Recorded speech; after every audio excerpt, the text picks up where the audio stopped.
Give it another shot today. So it says the gap between you and your brother is not one of space between two separate bodies. So that's a given, all right? And this but seems to be dividing off your separate minds. It is the symbol of a promise made to meet. Oh, wait a minute. It is the symbol of a promise made to meet when you prefer and separate till you and he elect to meet again. Yeah? So we want to share love, but we're not going to do it like all day, all the time. We want to have a respite to rebuild our sense of self and then sort of partake in it instead of surrendering to it. Yeah? Yeah. So this is what he's talking about. So, and this but seems to be dividing off your separate minds. It is the symbol of a promise made to meet when you prefer and separate till you and he elect to meet again.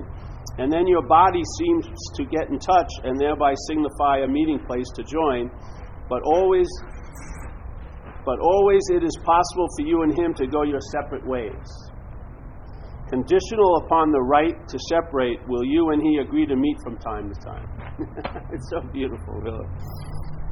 I'm reading a little part of Course in Miracles. So he says, and it's talking about this made-up gap between you and I. This idea of having a separation based on being different bodies and therefore different minds. Yeah? And so we have private thoughts, private feelings, and no one can understand us. You can see alcoholism takes it to an extreme where you get to be an incredible case of terminal uniqueness. You think you're so different, no one feels like you or thinks like you or does what you do. It's just insane. See, but it all happens in this little gap of misunderstanding. And then it grows, and it can find weight and height and depth here, but it's only seemingly so. It can never have happened to begin with. So there's no need to vanquish it. It just, the idea is you realize it never happened. Yeah?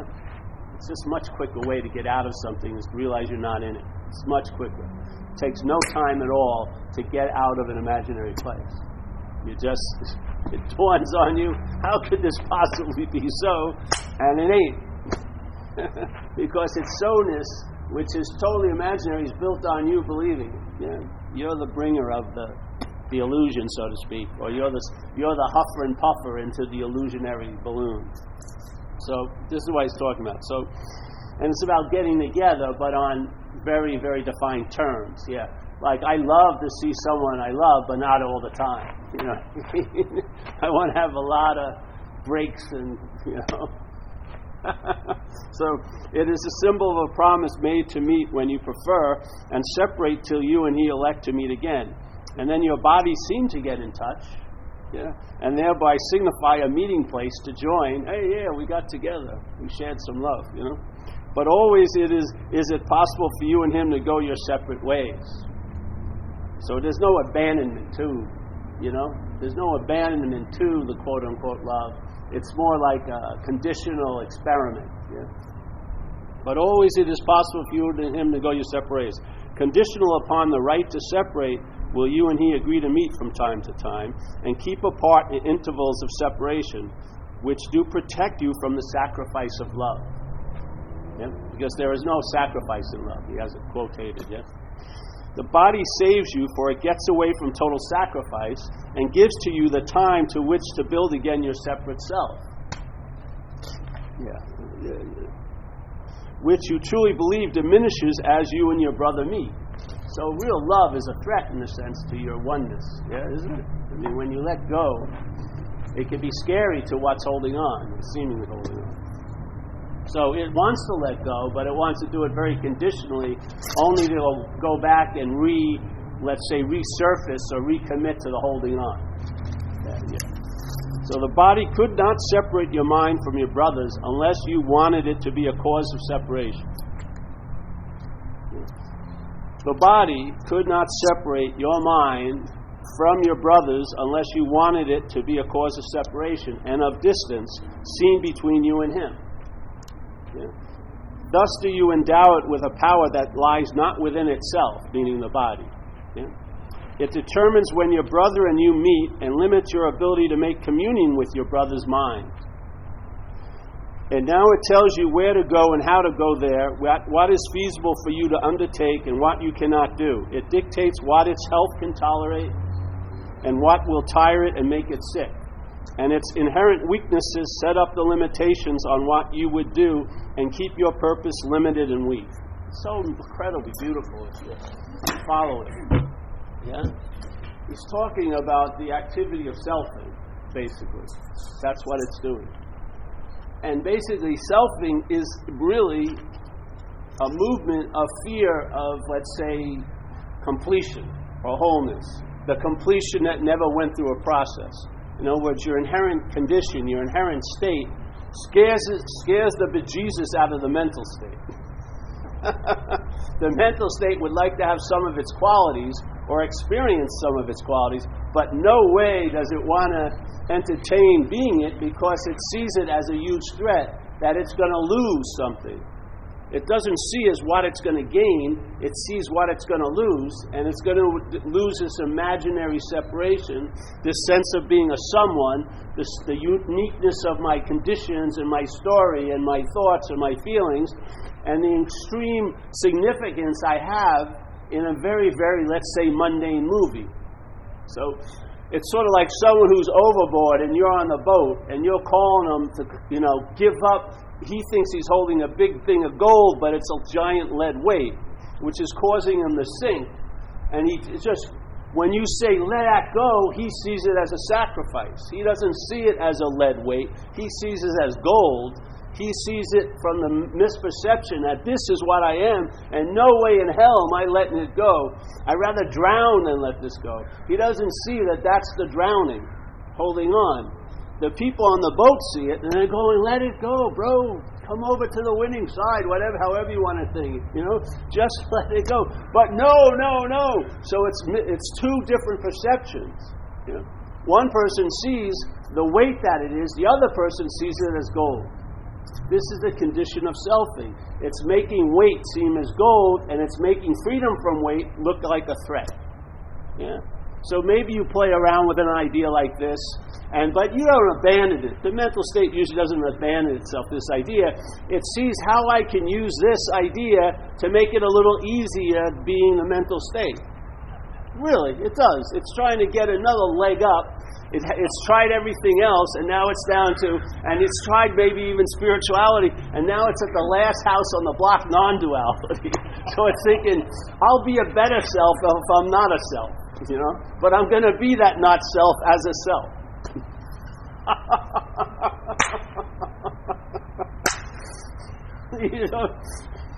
It's failed from the get-go, but we're not wanting of trying, man. We're just going at it, trying to figure out how can I affix nothing onto this something and make it a better something with a little nothing on it. It's just like, it's realizing you don't even have to let go because you've never held on. It's all an imaginary rift. Yeah? And we even have evidence in the same, even the continuality of this body and all of its transformations as being the singular Paul. Even in that story, there was a period of time that the body wasn't being held like it's being held now. It wasn't being held as me when I was a baby. Yeah? Because there was no idea of a me or another yet. So we even have evidence in the story of what we are that we're not that. Because we weren't. We were functioning. And actually, we had tons of people usually taking care of us and thinking we were the fucking cat's meow basically all day. Just by doing nothing. But now we've been sucked up into a mental state that tells us, hey, you're freaking different than everyone else. And why? Well, look, you don't look like them. You're over here, they're over there. So I have thoughts about over here, they have thoughts about over there. Where are we ever going to meet? But it's all an imaginary riff, yeah? So we're trying to fill that riff up sometimes or try to do this, but it's totally imaginary. That's why I like to use the term, the best way to get out of something is realize you're not in it. It takes absolutely no time to get out of an imaginary place. No time. Yeah? You don't have to prepare to leave an imaginary place. You don't have to make sure you didn't leave anything at the imaginary place, because there isn't a place. Yeah?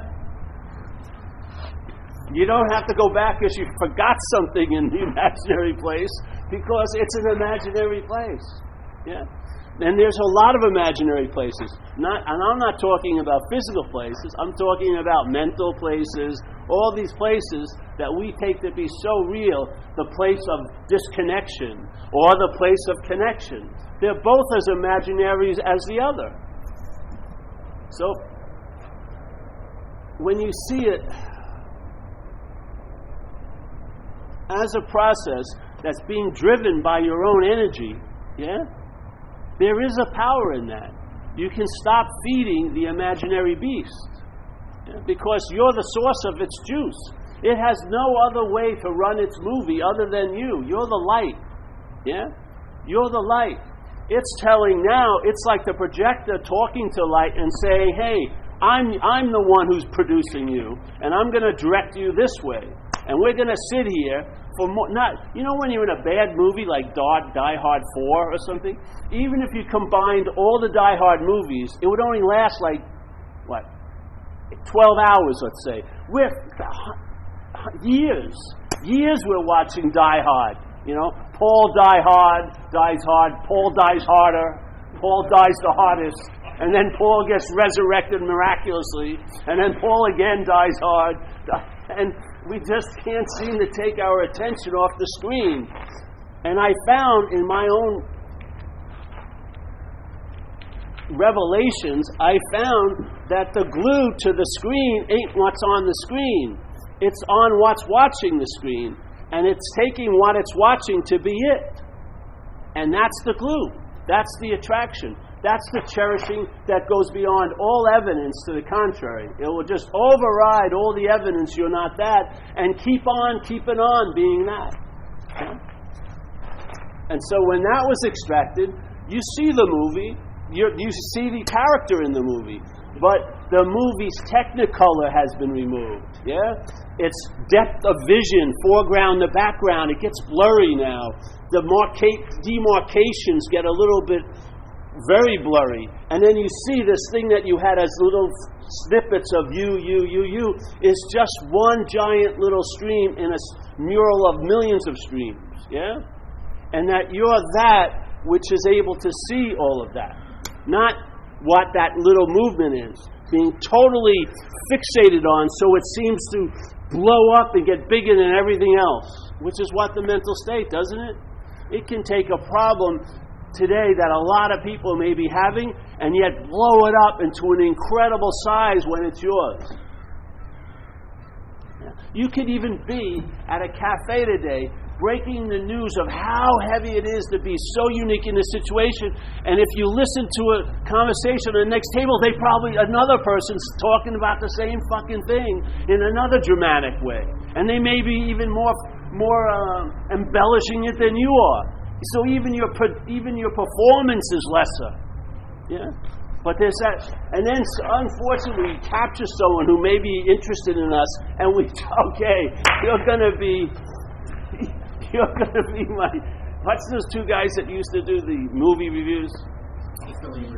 You're going to be Siskel and you're going to watch my movie. And because you like me, you're going to just keep watching. I'm going to keep talking about it. And you're going to be going, oh, yes, Paul. And I'm just going to keep talking about it. Bring out more and more reels. And because we go horizontal, or maybe I have an economic power over you, or somehow or another, you think it's a good deal to put up with my shit because you're getting over on something. It's just like a giant comet, like a commerce going on, you know? What is it that is inherently always here? Is it you? Is it you as this body? Can you fixate your interest and attention and concentrate on one thing for more than 3 hours and not vary or move? No. But what's behind it? What is the relaxed seeing that's always available, if you want to call it awareness, that that which is behind all the concentrating, all the letting go and dispersing, that thing that's seeing all of this moving of the lenses and the apertures, getting very interested in something, losing interest in something. What's that? That has not varied, ever. Yeah.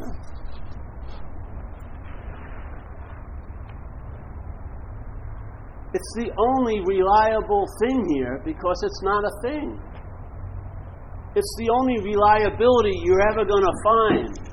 The only true reliability doesn't even seem to be here. Yeah? It doesn't come from what we're in, it comes from what we're of. And just because our interest and attention has been directed outward so much, and then when it turns inward, we still go to what's out. We get attentive and interested in the body, which is out. Yeah? It's in manifestation. We never go to our home, which is in, which is not of the body. We go from, I see Mark, and then it's me as a body seeing Mark. I see Kevin, and me as a body seeing Kevin. So all the interest and attention goes out, has experiences, and then it goes back to the pseudo-experiencer, which is not where we are. It's outside. Yeah? So we never know what the true in is. We're in an imaginary in that's out. We're in this body taking it to be, no, my real self is here. That's not it. You're the seeing. You're the awareness. When you feel shitty, what's allowing that to be entertained? It's not what's entertaining it. It's allowing it to be entertained is the awareness, yeah? The mental state is entertaining it, claiming to be you, and then not wanting to feel that way, that it's made up, basically. Yeah? The awareness doesn't go, no, don't do that. It doesn't do a damn thing. It's just aware. Yeah? It's just aware. And to me, it's the leavening agent we're really, really looking for. It's what produces that equanimity, that balance. It allows you to concentrate when needed and then relax when not needed. Yeah? It takes the focus off on you and allows the focus just to, like almost an incredible automatic camera, moving around and moving. The aperture goes in and out when there's things to do, like doing service, out here, yeah? So there's this constant moving, very flexible. It's not, the other side of the aperture is not locked into seeing you all day. As the doer, you all day as the haver, you all day as the thinker. It's now freed. So when this is freed, the back end of the aperture, the front end opens up. Yeah? You're flexible. If what you used to do that caused you to feel really good is taken away, you find that you're the source of what you thought that was producing. Yeah, you don't get stuck. It doesn't produce addictions. It doesn't produce a delusionary drive to get something to make you something more than you are because you're all there is. Yeah? All that play, all that fluctuation going nowhere stops. Maybe immediately or maybe quick or slowly, but it's going to diminish because now your interest and attention is unwedded to the preoccupation with that deadness of selfing and now is enriching your life. Yeah? Yeah.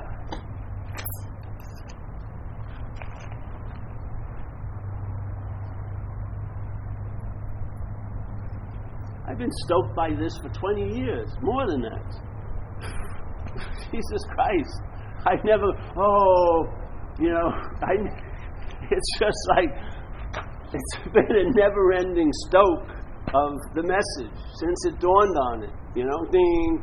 As soon as it dawned on it, and then it started reveling in the possibility, and then the possibility expressed itself into form, through form, ran around. That was the last answer.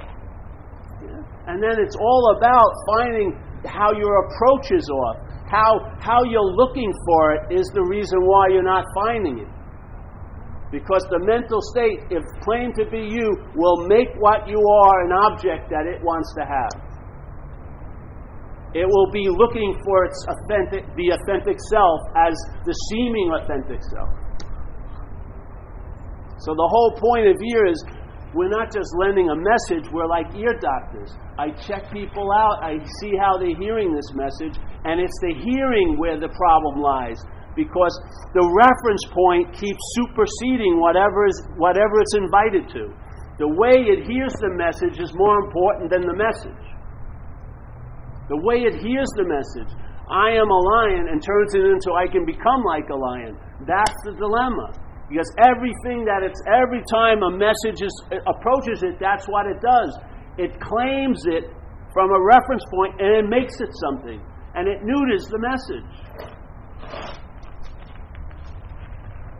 It neuters it just like that. Because it takes its life out of it. Because that's what it's afraid of. It doesn't give a shit about spiritual concepts. It would love to. It will collect them like it would collect baseball cards. It will collect spiritual experiences like baseball cards. It's a collector. It's an amasser. It believes if it has enough experience, it will make it something. But it doesn't. It's an inherently empty. It's like that in Tibetan Buddhism. The image of the hungry ghost. It has this huge belly and it has this giant demand to consume, but it has a very small mouth. Yeah? It can't get enough. It can never get enough. Isn't that the case? I took it really far with cocaine, and I'll tell you, I never reached a point where it was enough. I never reached a point where that last shot, I said, thank you. Thank you, goddess of coke. Thank you. I'm fine. I'm totally satiated. Yes, I'm giving all my coke away. It's a coke away giving day. Just go. No, nothing. And I took it pretty fucking far. Yet there was no point satiation occurred. There's no point satisfaction occurred and stabilized. Not one. Yeah? Try something else. Sex. How does that work? How's that? How does it work? Do you actually find a point where something actually stops and stabilizes? No. It goes on and on and on. I saw that show about that extreme skier. He ended up, everything he did, he had to do something more. So at the end, he was jumping off a hill on skis. The skis would drop, and then he'd pull a parachute and then get off. And all they do would be hanging around working out, how can we make it even more fucking complicated? You know, so more extreme. It was never going to end. Yeah? It doesn't bring you to a point of satisfaction. Because at that point, you're in a sense trying to get out of what you've never been in, so you can never succeed. You never can have a stabilized, I'm finally out of what I was in, because you were never in it. It cannot stabilize. You can feel like you're out of it, but it will only be an experience. Yeah. And then the old setup will rise once again, and you'll have to try to get out of it again. Yeah. But if you realize it's an imaginary place, there's no drive to get out of it. That's getting out of it. You see that you were never in what you've been trying to get out of. Just like in recovery, the idea of self, getting out of self. How's it working for most people? If you really see, most people who are trying to get out of self during the day are talking about it all day. They're talking about what they're trying to get out of. Obviously, they're not successful. They're talking, and all they're talking about it is the form of being in it. Yeah. And they feel good that they're trying to get out of it. And they have other people saying, yeah, this is good. We're all trying to get out of self, but it's impossible, really. We're all trying to get out. Yeah. No, there's no true stabilization of being out because you weren't in. The assumption is off. Yeah? The whole journey is based on a fallacy. And it's the fear is to stop and sit there. That's the fear. The fear of the mental state is to stop and sit there. It will work hard to be like it all day, but to stop and sit in the possibility you are that is very, very freaking scary to the mental states. Yeah? They'll work hard at trying to be like it or be it, but as long as their assumption is galvanized as being Paul, they'll do it for years, a whole lifetime. But when they're confronted with, you were that, you are that, that's fucking freaking scary.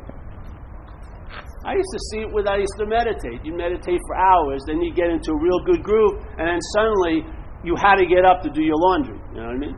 You would sit there as long as the struggle was going on for hours, but when it really got nice, I'm out of here.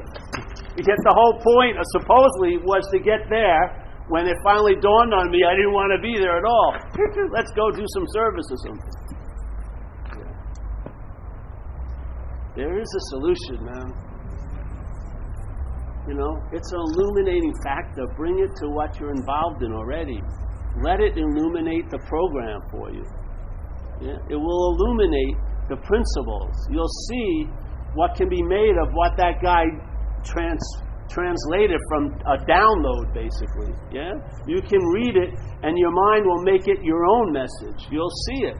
You'll see, Jesus, this can be taken a lot farther than just not flipping out at the next picnic, you know? Or maybe having a 6-month-long relationship. You know, open up for a higher success possibility.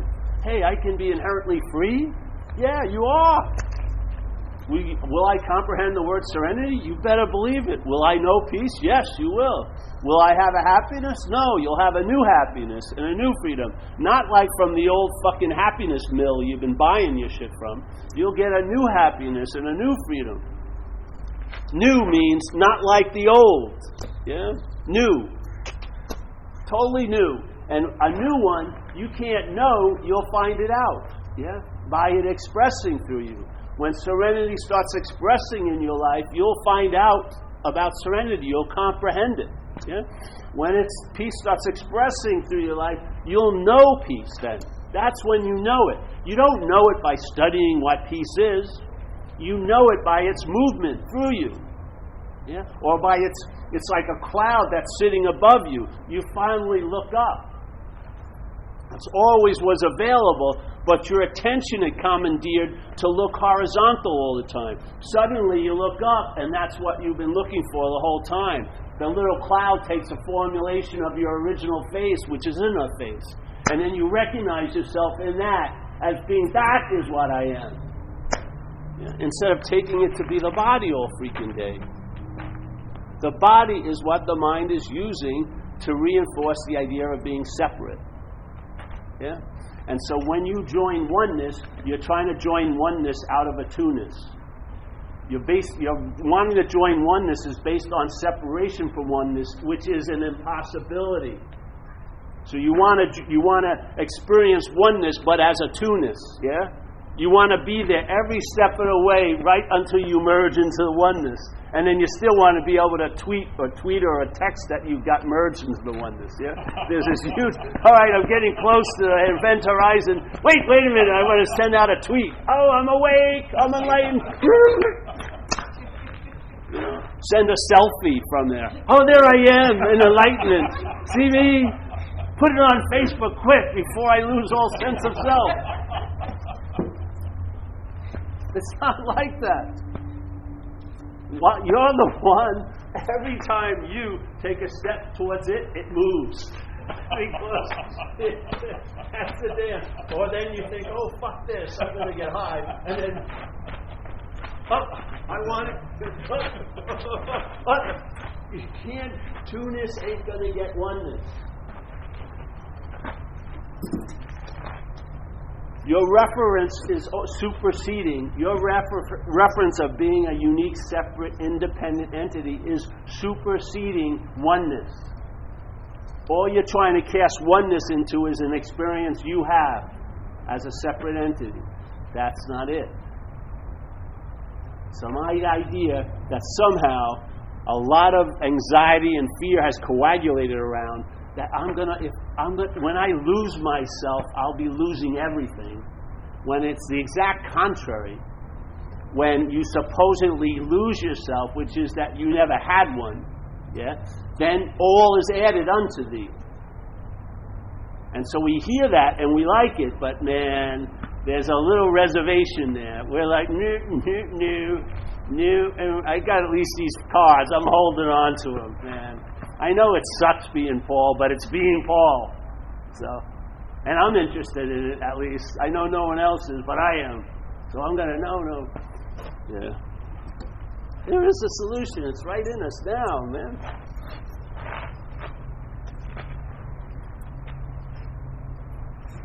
Like this, while we're sitting here, the sky has changed like 4 times. It was a little sunny. Then I was going to put a shirt on. And now it's maybe none of us probably were noticing it, as I can see it. And it's just doing its little thing, Never shouting out, "Hey, look at me!" Nothing like that. It's just changing all the time. Yet we just stubbornly hold on to, even though everything of this is constantly in flux, we're still saying there's a stabilized fluxness to it. It's me. It's like this mental membrane we try to catch like a liquid that keeps leaking out, And we try to keep, and then give it a form. We give it a name called Paul and a form the body, and then we think, oh, this is me. I've captured it. When it's just like, it's like trying to capture the water, some of the water in the ocean in a balloon in the ocean. So, I've separated. There's me. And make it, how they make those little animal balloons, parties, clowns and shit. There's Paul. So there's all this ocean in there, but there's this little mental membrane holding it in place with a story of being past Paul and a story of future Paul. Yeah. And then there's tons of water, ocean, just exactly the same as what's quote-unquote in the balloon, which there isn't a balloon. And yet I feel separate. I'm in my little special somewhere, and in there I can be dry. I can be thirsting for an experience of the ocean when I am the ocean. It's like the wave wants to know the ocean, but as a wave. It demands itself as a wave, so the ocean, being what it is, can only be seen as an experience it can have.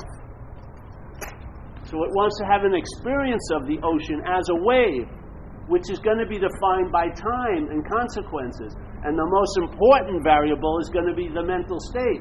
It will tell you when your experience the ocean is over. It will tell you why it's over. It'll tell you why you're not going to have another one. It's going to tell you that you failed in your pursuit of the ocean. It's going to tell you tons of shit.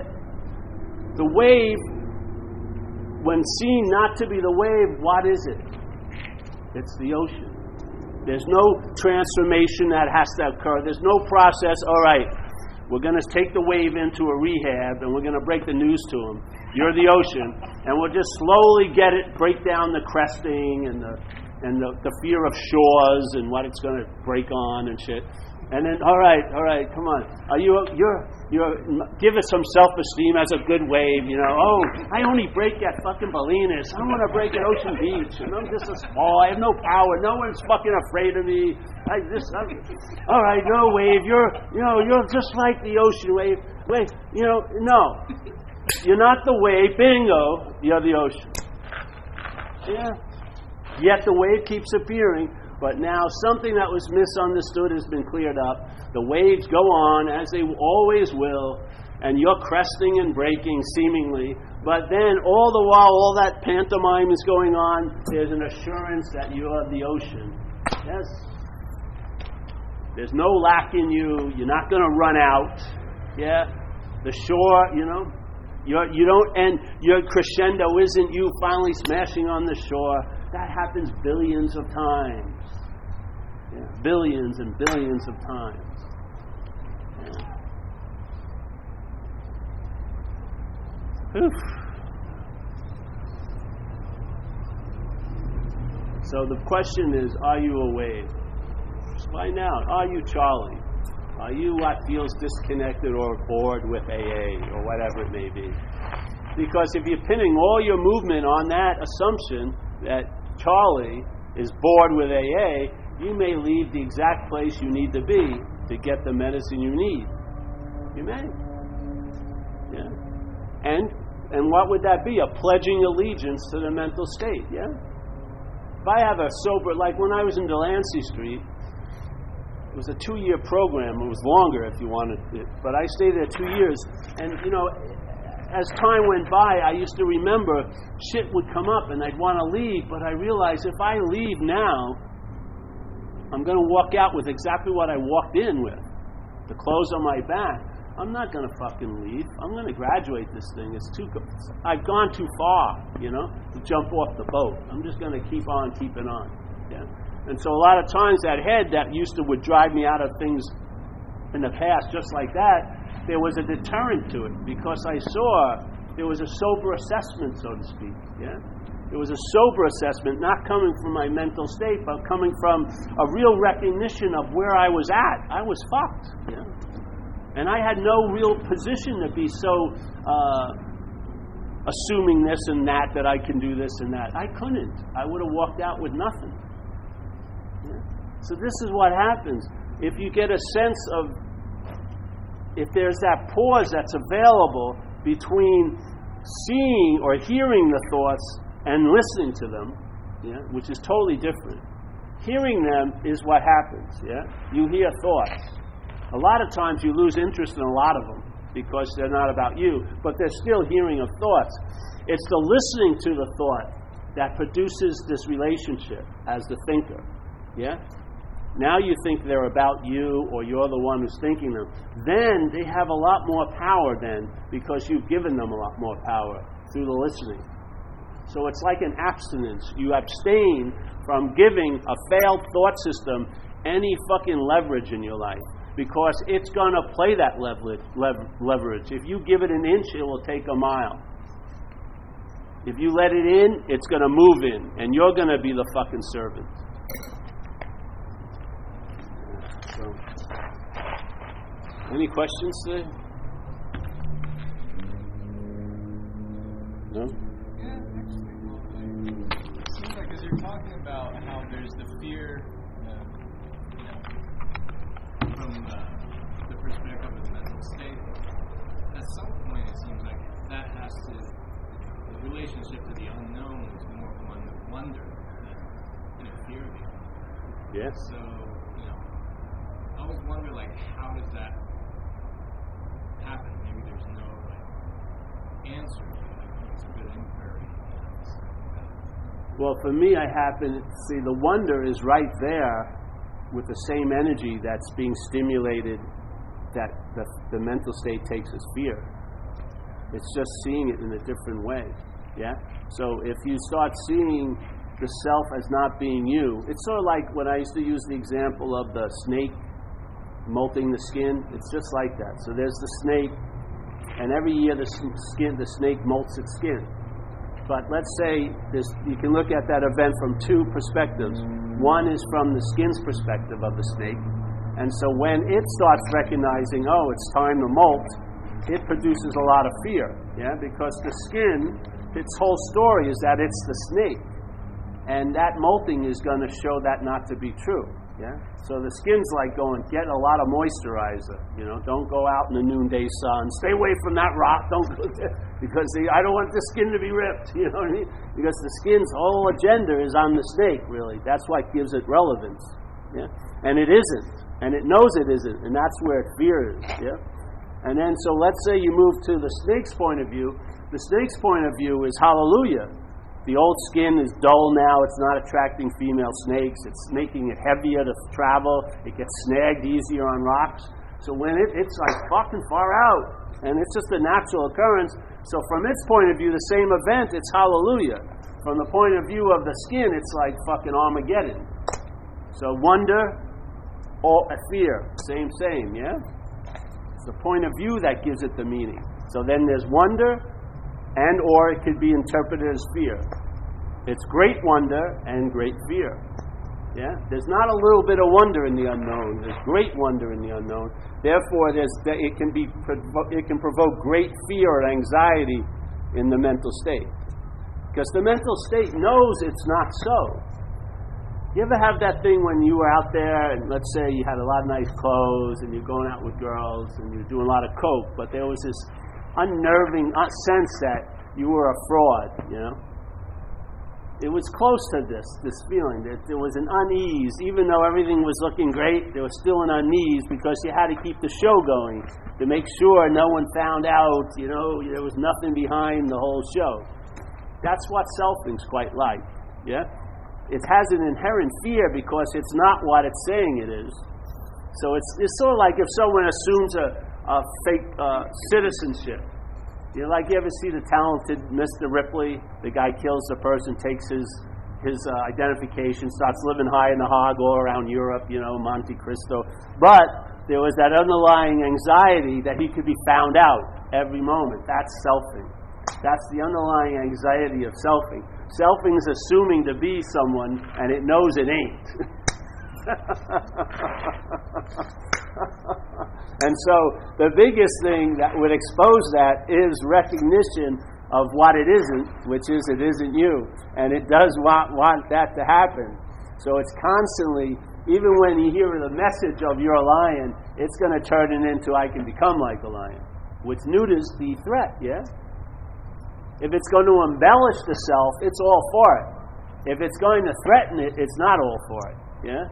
And it has a very good way to neutralize any threat because it claims to be the one who's hearing the message, which has the most dominance of what the message is going to be, is the hearing of it, yeah? So it's through identification as a self, that's its strategy. Yeah? And it's set up a lot of parameters not to be threatened deeply. And spirituality does not threaten it as it's practiced in most cases. It does not threaten it at all. People like dead masters, stuff like that, it's all easy. It's all easy to sit in a comfortable place reading a book from a master from 100 years ago, yeah? Making up everything you think it meant. It's not a live event. Yeah? There's no threat there. Sometimes you feel this message, or the person who's delivering it, as an irritant, because that's a valuable thing. Irritation causes something. Yeah? It's not about all lovey-dovey. You want to question what's going on, and it's uncomfortable at times. Because you notice your attention and interest is in the foreign camp, so to speak. You see, Jesus Christ, I'm living for that. This thing's trying to defend itself at all costs, and I'm going to be part of the cost. Yeah, I'm going to lose greatly by its defending its little thing. Yeah, when I'm allied with it, when I'm identified as it. If I'm not, I can be free of it. Why? Because I was never bound to it. The possibility of freedom doesn't come after the bondage. It comes prior to the bondage. In other words, you're inherently free, and there's no way in hell any real bonding could have ever happened. That's the solution. It's not like, oh, I found a method to free myself from this bondage. That method will lead to another bondage to the method, maybe. Yeah? Yeah. This is a much cleaner way. The way of negation. Just see, am I that? Am I that which it's taking itself to be me? Where I never even seen it. You could spend all day trying to find you and you never find it. Because it's not there. It's being made up, yes? The sense of you is a mental continuum with tons of gaps. Yeah? And it sort of denies the gaps, and just even when it gets totally disrupted, it will coagulate again and make what that, let's say an event of pure recognition will become an experience it had. It's never going to see clearly. Yeah? But the ability to see clearly is always available. But what you're taking yourself to be, will never see clearly. Its seeing is biased. It's looking a certain way to fortify the looker, to reinforce the looker. Do not rely and believe in perceptions. They are contrived. They're made up. Yes, you perceive things, and you're not perceiving no thing. This apparatus wasn't here to recognize what we are. It was here to recognize what we're not. That's what it does. It sees things. So, yeah. That's that.